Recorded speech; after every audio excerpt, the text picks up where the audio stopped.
Yang ngurus anak saya sendiri. Jarang ngulung nyurut Ustaz Dalem jarang. Memang itu, memang saya punya standar pakai kitab-kitab kados hikam. Saya ini merasa hidup di dunia itu sendiri. Sampai tak warai lah Allah kalau kotar. Imam yang ngarang hikam itu punya resep supaya kamu seneng terus. Liyakil lama tafrahu bihi, mesti yakil lama tahzanu bihi.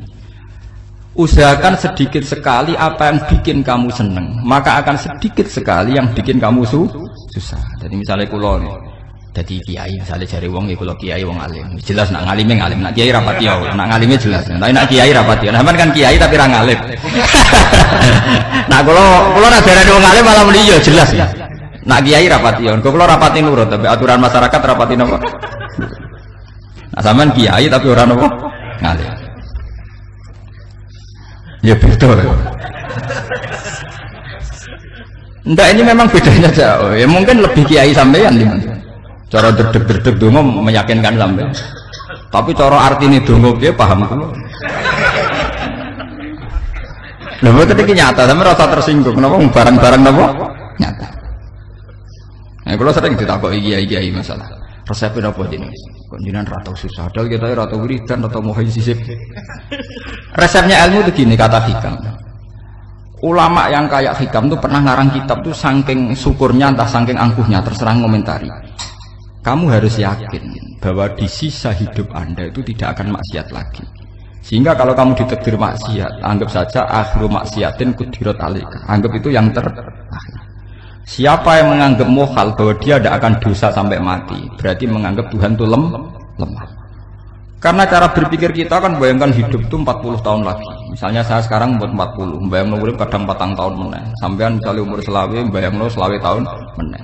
Sehingga nganggap dalam durasi selawe tahun kok orang maksiat kan mohal. Apalagi sampai sudah tahu maksiat itu bakatem, paham? Ya maksiat di kelas-kelasan, nak BG pacaran. Nak wong iso omah yo nakal, nak sing setengah soleh ya berbau proposal ya sesuai kontaknya dhewe-dhewe. Itu kan urusan masing-masing. ya itu kan urusan masing. Wae wakisabu ala wong ngono ora ana sing roh wae wakisabu ala. Ngrobongan wali songo, mbok kangen wali songo, mbok golek selisih wawahu napa alam. Sing roh pangeran tiap mbok kangen wali, mbok golek selisih margin. Niku semoga wawahu napa alam. Ya itu kan urusan jenengan mbek pangeran, mboten urusan kula. Tapi tetap saya sebagai ulama mengingatkan, niat itu ditoto. Begini, ulama dulu tuh ngitung hidup itu hanya 2 menit 2 detik. Sehingga dia ya gampang saja. Kayak imam, kayak kanjeng Nabi itu, ya Rasulullah kenapa tidak menyediakan makan untuk besok? Loh, saya itu tidak yakin kalau hidup saya sampai besok. Ya sudah begitu cara, ya sudah tenang saja. Kalau sampean kan bayangkan hidup 4 tahun lagi, 5 tahun lagi, sehingga arah mangan wedi tenang. Padahal bolak-balik zaman cilik arah mangan tetap wedi. Jadi cara berpikir Nabi itu begitu. Begitu juga cara pikir sahabat, cara pikir ulama-ulama yang waras itu begitu. Loh, saya itu pernah melarat di Jogja zaman pertama merantau. Itu kalau santri saya bilang, Gus kok tidak punya beras nih? Tapi apa yakin nak sesuk urip Pak? Kowe buta mangan sesuk, anak sesuk ijek napa? Cara berpikir ulama itu begitu. Sehingga melihat maksiat juga gitu. Alhamdulillah aku ijek urip 1 detik, 2 detik, 2 menit. Sehingga hidup. Dan itu sudah cukup untuk lafadzkan la ilaha illallah. Makanya kata yang ngarang hikam, betapa murahnya Allah. Surga itu hanya bisa dibeli dengan 2 menit. Karena surga itu senilai la ilaha illallah. Miftahul jannah la ilaha illallah. Itu cukup 1 menit. Berarti surga itu regane mau 1 menit. Dan karena dia nganggap hidup itu 1 menit ke depan, la ilaha illallah, ya sudah. Dia ngitungnya hidup itu per menit. Kalau sampean kan enggak, per 10 tahun, per 20 tahun. Sehingga kriminal betul, cara pandang sampean itu kriminal betul. Juga bayang kudu di duwe, kudu di bojo, nak kiai kudu di pengaruh. Nah kalau saya enggak. Saya meskipun tidak sehebat itu, tapi mewarisi keilmuan mereka. Jadi misalnya saya jadi ulama, itu bayang dong, di santri mau sitok. Islam pokoknya ke Ahmadiyah ya gitu saja. Ya pokoknya sudah gitu. Orang bayangno santri sing kelambinan takwa khusyuk salam tempel demen gelo. Demen apa? Lo tanyakan santri-santri saya itu mungkin belum pernah nyuruh istri saya bikin kopi. Bisa dihitung. Karena saya itu sederhana saja. Misalnya saya pergi dari Jogja, ini yang nyata salam. Bayangno bojo wis maca, gawekno kopi, bukakno lawang malah kecewa. Seperti umumnya orang kan gitu. Semerantau ada bang bojoku nyuambut, digekno kopi, digodhogno banyu hangat teman, bareng teko bojone wangep kukur-kukur.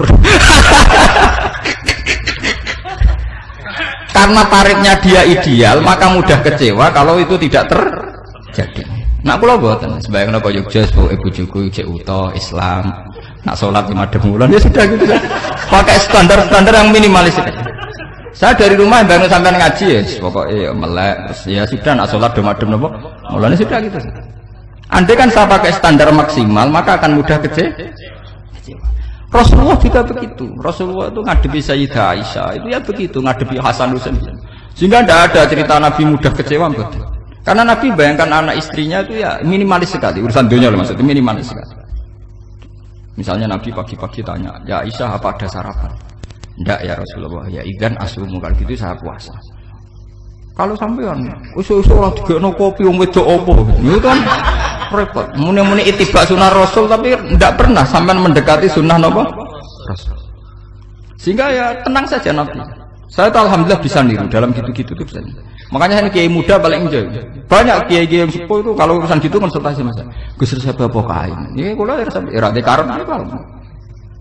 Juga saya tidak pernah bayangkan apa tanggaku seneng aku atau ora sing ngaji aku kecewa, tidak pernah bayangkan. Sampean itu kan makhluk, tidak penting. Kecewa tidak kecewa itu tidak penting. Saya itu orang alim, ngerti ini warido kamat lubi, ora waridokum. Yang tak goleki ridane pangeran, ridane sing ngaji, ridane konsumen. Itu apa makhluk tidak penting. Itu harus dilatih. Harus napa? Sehingga orang itu kalau biasa sholat, maksudnya biasa ta'alluq bi Allah, mesti la'alla katardo, mesti gampang puas. Karena dia iktifak ngalap cukup be Allah Subhanahu wa ta'ala. Saya sebagai manusia juga sering ditangisi istri, misalnya saya sering ke Jogja sendirian. Nah ninggalan apa? Ninggalan itu milih pangeran. Misalnya mati ninggalan ya paling aku mau ngapain nih suara. Paling uang nangis gue kegiatan. Bukan apa-apa. Ingin saya bahwa konstitusi ulama itu masih iktimat Allah. Kalau kita kan enggak. Cara berpikir kita ngaji itu ideal sing ono podium, sing ngaji kelaminan takwa kabeh, keturunan kaji kabeh, ndiluk kabeh. Kita kan pakai standar-standar yang dengan asumsi kita. Padahal Nabi dulu zaman sugeng al-iman hahuna wa yusiru ila qalbihi sadrihi salah satu iman itu urusan hati. Komitmen sampean be Allah Subhanahu wa taala. Nah ini resepnya. Makanya kata hikam yakinlah ma tafrahu bihi, mesti yakinlah ma tahzanu bihi. Sedikitlah kamu gembira dengan satu hal, nanti akan sedikit kamu yang kecewa. Artinya misalnya kados kula sebagai ulama seneng kula nu kok ijek iman, ya kayak wong awam. Ya sudah gitu. Jadi misalnya suatu saat kula jatuh, yang ngaji saya gak semeneng dadi kupeding. Wong sing seneng kula bubar kabeh. Kula ya ora susah, miskola darah bener. Gus saiki jenengan ora sing seneng. Ya tenang saja. Sing ora seneng ya makhluk-makhluk ora jelas. Dan status mereka tetap la yadurru wa la yang ini harus dilatih. Sehingga Nabi itu ya meskipun beliau itu perang, sahabatnya meninggal ya tenang saja. Nabi cara berpikir yang meninggal mereka mati syahid, yang masih hidup dianggap berpotensi melakukan kebaikan. Sama tak warai resep-resep dari Rasulullah Shallallahu Alaihi Wasallam.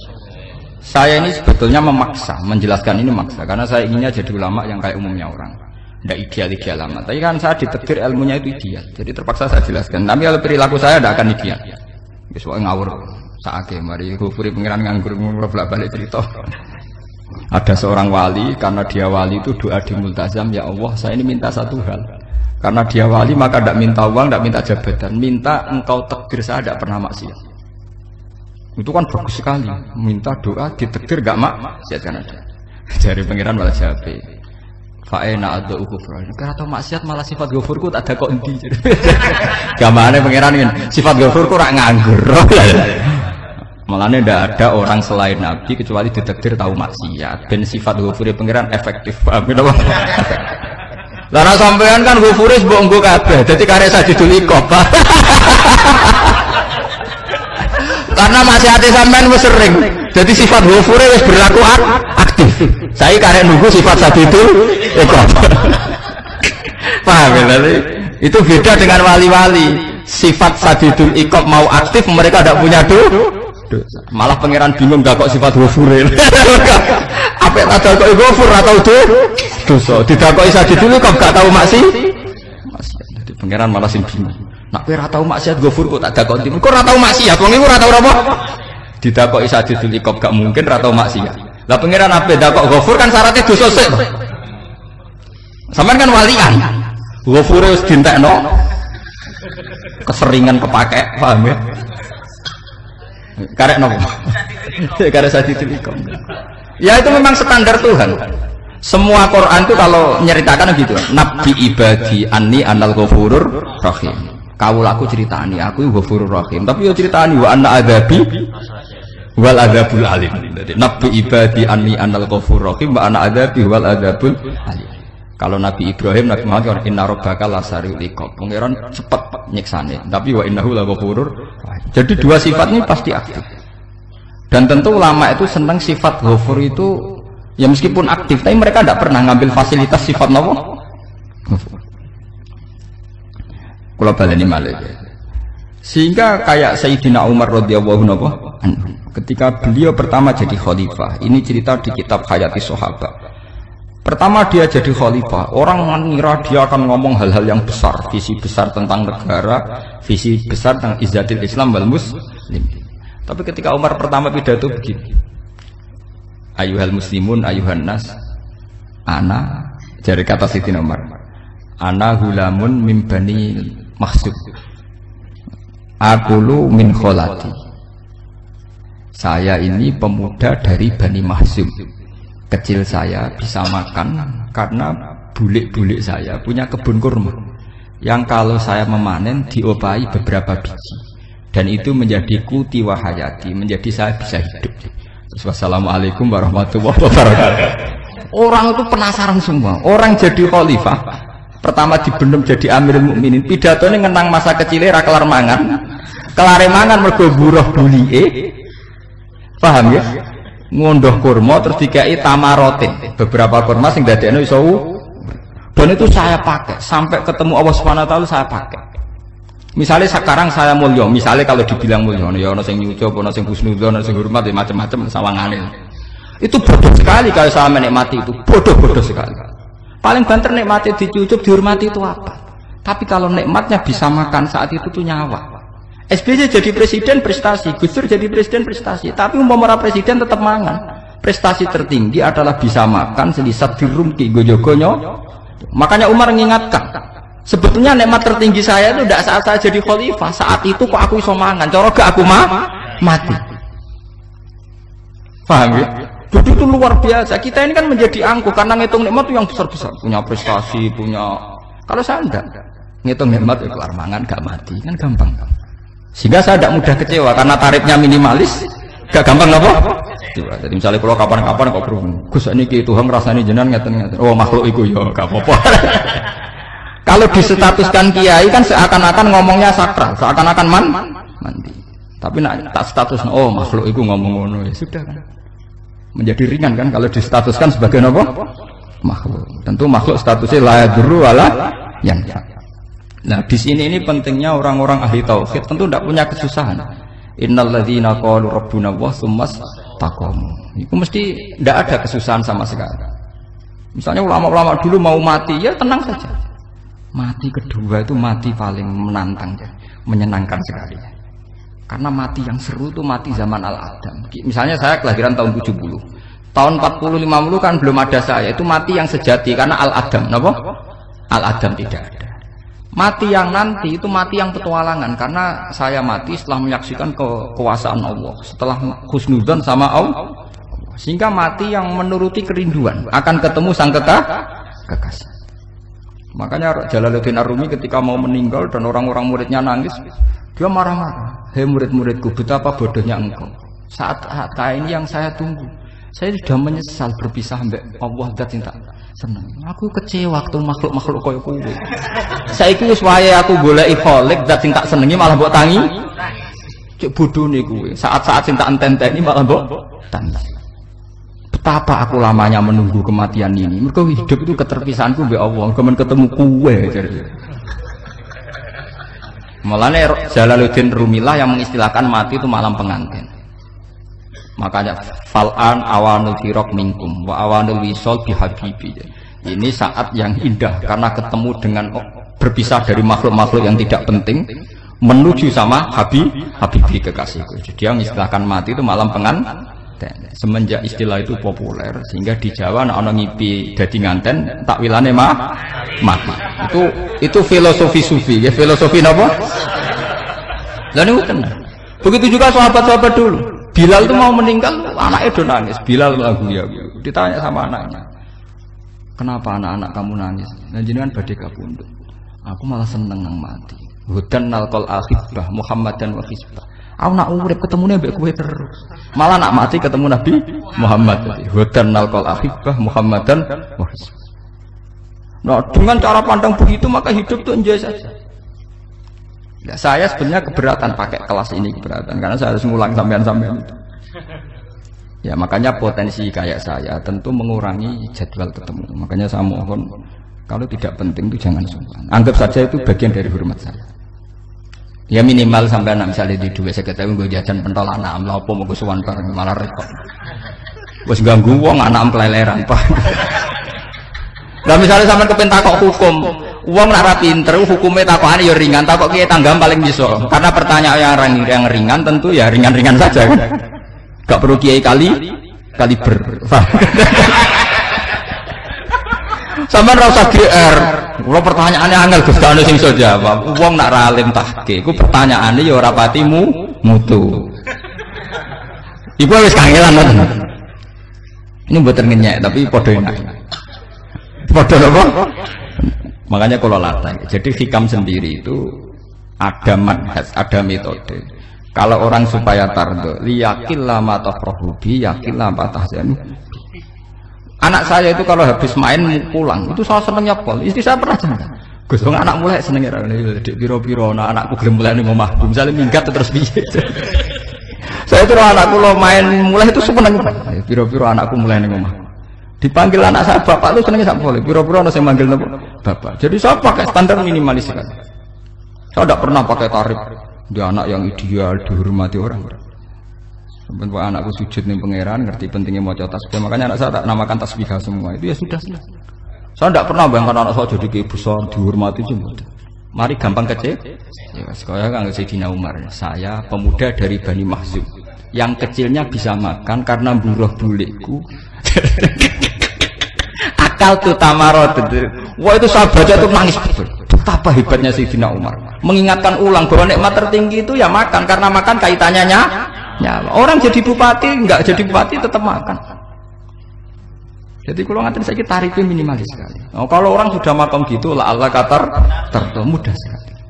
Tapi kalau sampai tarifnya ideal harus di mobil gitu sangune akeh. Mosok gue mobil gak sangu akeh. Barang gue sangu akeh kudu gue penderek. Mosok kere lunga wong sugih kok lunga tanpa penderek. Barang pendereke maju. Mosok ora kena dikeloni jadi malah repot. Akhir gue wong ayu. Anak selingkuh diujar-ujari sing itu malah perkara meneh. Wong hormat menuruti tahapan-tahapan duniawi makanya resep kalau ingin seneng tuh kon sholat. Maksudnya sholat tuh dihayati secara tauhid ya. Dihayati secara tauhid. Misalnya inna sholati wa nusuki wa mahyaya wa mamati lillahi rabbil alamin. Itu akan pasti Allah katardo, pasti mudah melihat alam ini ridho. Ini satu sekelumit ya, dari resep seorang ulama yang saya meniru beberapa di kitab Hayati Sahabat, di kitab Hikam, dan meniru terutama semuanya sanad dari Rasulullah Shallallahu Alaihi Wasallam. Makanya suatu saat Nabi itu kagum. Abdullah bin Mas'ud itu jalan-jalan dan dikawal oleh beberapa malaikat. Terus Nabi itu heran. Ya Abdullah, kenapa malaikat itu selalu mengawal kamu? Terus kata Abdullah bin Mas'ud, ya Rasulullah, inilah akhtu khutwatan illa wa azunnu alla akhtu wa ukhra wa ma akaltu luqmatan illa wa azunnu alla alqamu ukhra. Saya itu tidak pernah melangkah kecuali saya tidak pernah yakin apa betul saya bisa melangkah lagi. Jadi perlangkahnya itu dia iktimat Allah. Dan saya tidak pernah mengunyah satu kunyahan kecuali saya tidak yakin apa betul saya bisa mengunyah lagi. Sehingga setiap kunyahannya tetap semuanya bernada Bismillah. Semua itu atas nama pertolongan Allah. Kata Rasulullah, orang kayak kamu itu andaikan saya ada nabi terakhir itu jadi nabi. Jadi kemana Makanya dulu Nabi itu sering ngendikan, adekan orang-orang kayak gitu itu ada nubuah, tentu mereka punya derajat napa? Nubuah. Jadi tidak jadi nabi tapi punya derajat napa? Nubuah. Lah orang yang cara berpikir gitu tentu tidak khawatir apa yang hilang dari dirinya karena dia berkontrak dengan Tuhan hanya per menit per detik. Mulane hikam punya resep al-mu'min yusiru sana Allah min ayyakuna li nafsi dzakiran. Seorang mukmin yang sejati tentu kontraknya dengan Allah Subhanahu wa taala dan dia tidak pernah ingat dirinya sendiri. Kayak sampean pas umat tapiil, Allahu Akbar, Allah Maha Besar, subhanak. Selalu ana wong ngrasani ya ora ali, termasuk lali utange barang niku. Tapi yang jelas kan menjadi enjoy dengan dirinya sendiri. Paham ya? Menjadi enjoy dengan dirinya karena dia tidak sering punya kontrak dengan makhluk. Nah ini maksudnya Allah kan apa? Janganlah Allah kata kamu pandang, apa nak sholat terus kabul kajati, apa nak sholat terus untuk duit ya nambah bermun. Karena cara berpikir iso aja nak duit ya. Dan ini resep ya, dan resep ini dari ulama-ulama yang istinad ila Rasulullah Shallallahu Alaihi Wasallam. Karena kalau Nabi itu memang cara pandang begitu. Aisyah itu pernah ditanya, ya Aisyah, saya ini ingin makan, apa daging yang dari sahabat ini masih? Wah ya Rasulullah sudah habis karena tak kasihkan tetangga. Itu Nabi tidak marah-marah malah bilang, kamu benar Aisyah, kamu keliru, yang kamu kasihkan tuh yang masih. Karena daging dipangan dewe kadang nuruti nafsu, nak dikekno wong sedekah nuruti perintah pengen. Jare Kanjeng Nabi, beneran Aisyah, dagingnya mijek. Mongko ana tiyang kok malah ijek, sing mbok sedekah malah sing ijek. Cara berpikir Nabi itu begitu. Tapi tahu-tahu disederhanakan sunnah Nabi ya serbanan. Lah itu kan, ya memang itu bagian dari sunnah Nabi, tapi sunnah seharga 10.000. Paham ya? Ini monggo mawon sampean sunnah Nabi serbanan gitu, tapi itu sunnah yang bisa dibeli dengan murah. Hakikatnya sunnah Nabi itu rata-rata bentuknya perilaku. Napa? Zaman delok dawuh Aisyah tengene tiba berjanji, kana khuluquhul Qur'an wa shimatuhul ghufran yansahu lil insan wa yafsahu fil ihsan wa ya'fu 'anil dzambi idza kana fi haqqihi wa sababi. Kana khuluquhul Qur'an, Nabi ku akhlak dasare wis kaya Quran plek. Urusane akhlak. Wasimatuhul ghufron, ciri utama sifatnya Nabi gampang nyepuro. Yansahu lil insan, dan Nabi punya niat baik pada seluruh manusia. Wayafsahu fil ihsan, sering melakukan ihsan. Lah nek sunah Nabi ngoten kan luwih sering kula Quran ya wis apal mulang. Wasimatuhul ghufron kula gampang nyepuro, sampeyan ngaji angop ya ora tau tak amuk. Yansahu lil insan, kula bedina nasihati tiyang mulang. Wayah sahu fil ihsan tak gawe gampang. Kula mulang ora tau gawe tarik. Itu sakmene kudu podium, kudu wong dilo ya ora. Pokoke anggere ke Ahmadiyah ya salat madhep ngulon ya sudah. Loh itu kan dawuh Aisyah ketika ditanya kaifa kana khuluqu Rasulillah. Dan itu semua dijawab oleh ahwal, oleh sebuah perilaku. Ndak ada Aisyah jawab nganggo atribut. Oh Nabi itu jubahan serbanan, tidak ada itu. Memang itu sunnah ya, saya aku itu sunnah, teman jangan salah paham ya. Tapi itu sunnah yang tidak dijawab oleh Aisyah. Sunnah yang sampean jawab sendiri, paham? Aisyah yang istrinya Rasulullah ketika ditanya kaifa kana khuluqu Rasulillah, beliau jawab kana khuluquhul Qur'an wa simatuhul ghufran yansahu lil insan wa yafsahu fil ihsan. Semuanya akwal wa ya'fu 'anil dzambi idza kana fi haqqihi wa sababi wa idza bi'a haqqu wa lam yakun li ahadi marra'ahu badihatan haba wa idza ta'ahul miskinu ajaba yaqulul haqqa walau kana murra wa la yutmiru lil muslimin hisaw wala dur. Semuanya itu akwal, satu perilaku sosial. Saya mengakui kalau serbanan sunnah. Ya saya ngakui. Tapi sunnah wis karena saya mewakili yang akwal tadi yang apa? Lah mungkin untuk sampeyan monggo kalau untuk ngisi sunnah. Tapi mbok ya adil itu. Ini bukan kritik mboten ke. Yang meyakini serban sunat kan sudah banyak dan itu bagus. Tapi cobalah juga meyakini ahwalu Rasulillah. Makanya mansana sunnatan itu rata-rata ulama maknani siapa yang ikut sunnahnya Nabi. Rata-rata ulama nafsir ahwalu Rasulillah wa af'alu, perilaku sosial Rasulullah. Makanya terusannya wa idza da'ahul miskinu ajabah. Kalau dipanggil orang miskin ya datang. Ya maksudnya ada harus orang miskin manggil pas resepsi kawin boten. Misalnya ana wong melarat kuwi di sepeda motor, wong melarate yo ngeterone puskesmas ya mbok terno. Wong melarat lara yo nukono misale apa minyak kayu putih mbok tekani. Ora kok ngerti-ngerti mbok ngurusan walimatul urus sing wajib piye lho. Payah. Lho lan wa idza da'al miskinu ajabe ora ana hadise urusan walimatul urusan boten. Kalau orang miskin manggil ya dalam riwayat hadis ya Nabi sering dipanggil orang miskin ya Rasulullah mbok datang ke rumahku ada apa terus ya Nabi saya tuh ingin rumahku sing elek jenengan ate salat teng mriku ya Nabi datang ya salat saja ya ora jaman fi ayyi makanin aradta an usolliya fi kamu di tempat mana kamu seneng salat teng mriki ya Rasulullah ya Nabi salat sing ngundang ya waras pisan kenangan mek Nabi kok mae dienggo salat Nabi ampean tahu tanggung kiai kon salat kon mromosekno anakmu iku paham Kiai dongakno nggih kersane ketampi PNS padahal kiai ini dhewe anake ra PNS.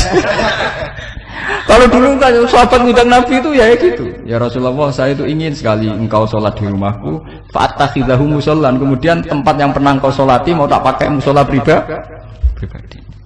Makanya masjid Kiblaten itu rumahnya sahabat. Karena dulu Nabi pernah sholat di satu tempat. Adalah ono perintah tahwilul kiblat itu di rumahnya sahabat. Itu sahabat dulu itu kalau ngaturi Nabi itu kenanya ingin Nabi pernah sholat di situ. Nah, ilmu ngeten ini mentek. Ya, untungnya nonton kulo, jadi ono sing eling-eling ya Bang. Nah, teman kudu syukur ya, adanya syukur ya.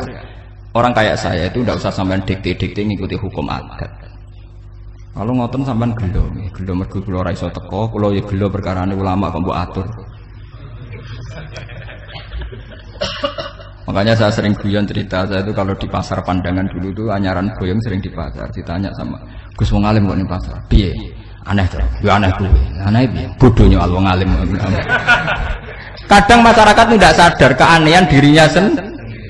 Mereka enak saja merasa kalau orang alim ke pasar itu aneh. Mereka tidak sadar orang bodohnya wong alim ya aneh. Enak saja mereka mikir sepi. Paham ya? Ini supaya sampean Allah kan apa tar. Makanya untuk Rasulullah, Nabi itu sering ngendikan ana tamu hormati. Tapi etika mertamu di Rasulullah itu walakin idza du'aitum. Mertamu Nabi itu nunggu ditimbali. Walakin idza du'itum du'iya mabni majhul. Ketika kamu ditimbali fadkhulu. Jadi ya ayyuhalladzina amanu la tadkhulu buyutan nabiyyi illa ayyudzana lakum. Jadi untuk sowan Nabi itu nunggu dipanggil. Meskipun sahabat tuh rindu Nabi, tidak berani sowan ke dalamnya Nabi. Kalau ingin ketemu Nabi dibarengno pas sholat jamaah, karena Nabi pasti keluar di masjid. Andai kan Nabi nerima tamu di rumah, ya ora sida dadi Nabi. Amen nampa tamu. Makanya la tadkhulu buyutan nabiyyi ku illa ayyudzana lakum, kecuali kamu dapat itu. Nunggu dipanggil. Wa idza du'itum kalau dipanggil lagi ya sudah begitu. Tapi sekarang itu ya sudah begini. Ini kulo cerita ilmiah saja. Saya tidak punya kepentingan apa-apa. Ya kepentingan kulo ben rambut tamoni jujur mawon. Cuma guling-gilingan dulu itu kalau sahabat itu ketemu Nabi pendak sholat sama pendak ngaji. Paham ya? Jadi saya memilih sikap begini itu bukan tidak saya pikir. Tapi kalau ada kiai lain yang beda dengan saya tidak apa-apa. Kalau ulama lain beda tidak apa-apa. Justru seninya rahmatnya umatnya Nabi itu istilah wa'imati rahmah. Khilafnya umatku itu rahmah. Mulanya aku khilaf ben rahman, aku podo kan gak sido khilaf.